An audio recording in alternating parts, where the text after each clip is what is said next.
The next question really relates to the general issue of calculation of zakat. Could you explain to the viewers in a nutshell how that is done? There are two methods of zakat can be calculated, because zakat is payable when you have it for 1 year. So you can keep a daily record of what is your wealth above the nisab level. You can keep a weekly record or a monthly record.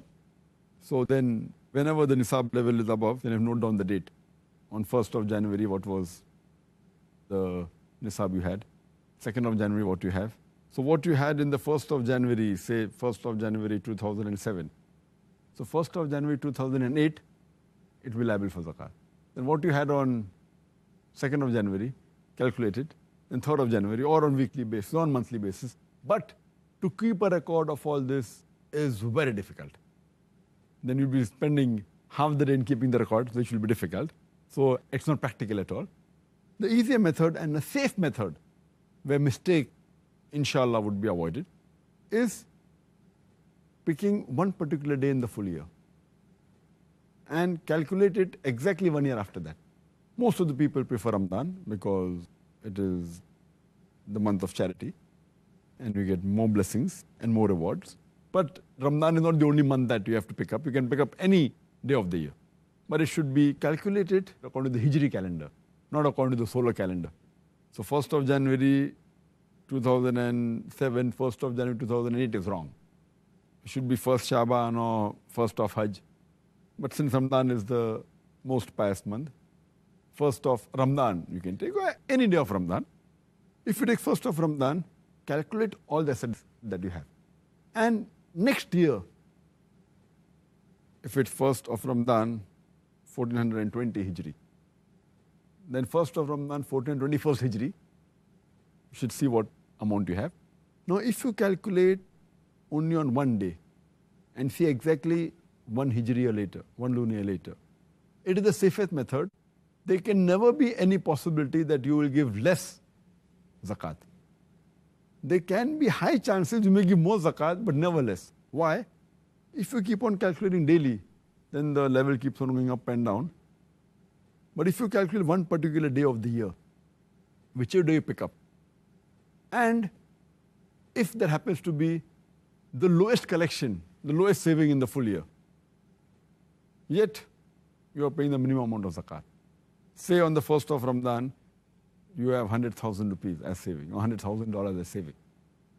And that happens to be the lowest saving in the full year. Yet, since it's the lowest, you have to pay zakat on what you possess for 1 full year. So you have to pay 2,500 rupees or $2,500 on that amount. It's safe. But it may be that it is the highest saving of the full year. So here itself, you may be paying a little bit more zakat, but you won't be paying less. But some people may think, oh, it is the highest saving. That means, I may be paying unnecessary more amount. There are chances you may pay more, but there are no chance you will pay less. Because even if it is the highest, and if you think that you will try and catch the lowest point may keep on changing. It may be in the month of Shaban, it may be in the month of Rajab, maybe in the month of Hajj. And then if you try and catch that point, next year it will again change. So if you try and catch that point, there are high chances you will pay less zakat. So best is to pick up 1 point, 1 day in the full Hijri calendar, and keep on taking that every year. And you'll be less assured that you will never pay less zakat, you may pay more. Because if the wealth keeps on fluctuating up and down, you have to pay on what amount you possess for the full year. Yeah. But the lowest point once, maybe Shaban, the other may be Ramadan, the third may be Hajj, maybe any month.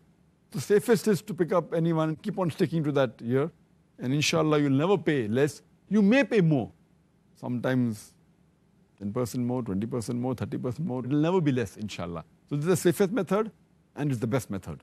And on this day, whichever day you pick up, you have to calculate all the savings you have, whether in cash, what is the bank balance, what is the gold you possess, whether in the form of jewelry, whatever stock you possess, whether in shares, whatever investment, all this you put together, or your business, the stock trade of your business, all put together.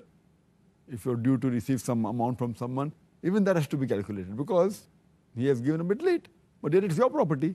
Or if you have given some loan to someone, that has to be calculated.